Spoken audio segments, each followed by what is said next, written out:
Greetings all, this is John Cleland, and today we're going to talk a little bit about The Walking Dead.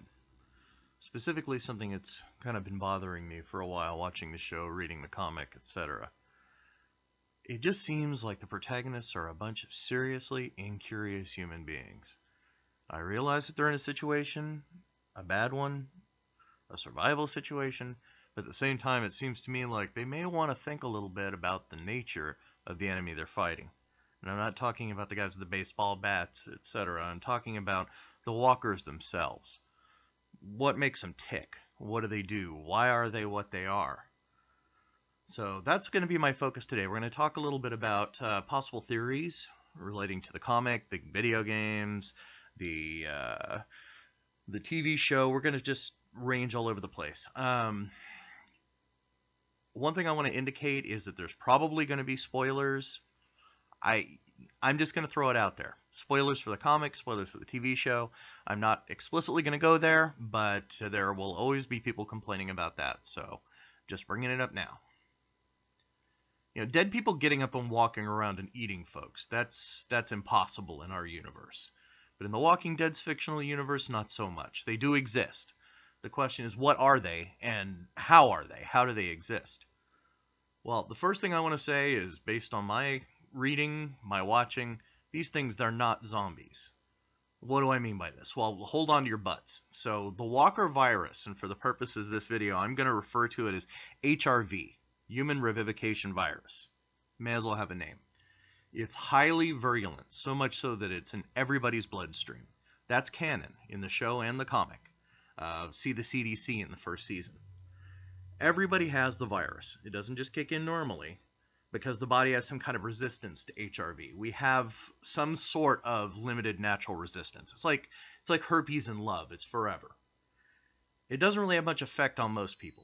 It's exclusive to primates, human beings, presumably apes and monkeys too, and God, that's something I need to see on the show. Hopefully birds eating those corpses don't end up causing a mutation of HRV with avian flu. The last thing our protagonists need to deal with is flyers and walkers. We know that in a select few, it can cause something kind of like early onset HRV revival. We see this in the TV show with the disease that causes bleeding from the eyes, etc. It's a fatal syndrome, flu-like symptoms, bleeding from the eyes, etc. The primary effect of HRV is to bring a deceased human being back to life, but it's kind of a very limited form of life. HRV creates new pathways in the body, shifting the brain into becoming not just an organ that regulates other systems, but becomes those systems, replaces them. The brain pulses or does something biological, some process, feeds blood throughout the body, very similar to a heart, but far more slowly than a functional heart. That's why walker blood is so black and thick, but they've still got it. As a side effect, the digestive system is extremely, very, very inefficient. The walker constantly needs protein to function, so it kind of exists in a continuous state of hunger. The brain areas that HRV doesn't need to function, areas governing speech, higher functions, picking out furniture at IKEA, they're consumed and converted into acting as digestive and circulatory systems. An additional effect is that the body's processes are slowed to such an extent decomposition slows. That's why, for example, on the TV show, we've got zombies, well, not zombies, walkers, that have been walking around, or shambling around anyway, for several years and haven't decomposed enough that they've stopped moving, turned into puddles of fleshy goo.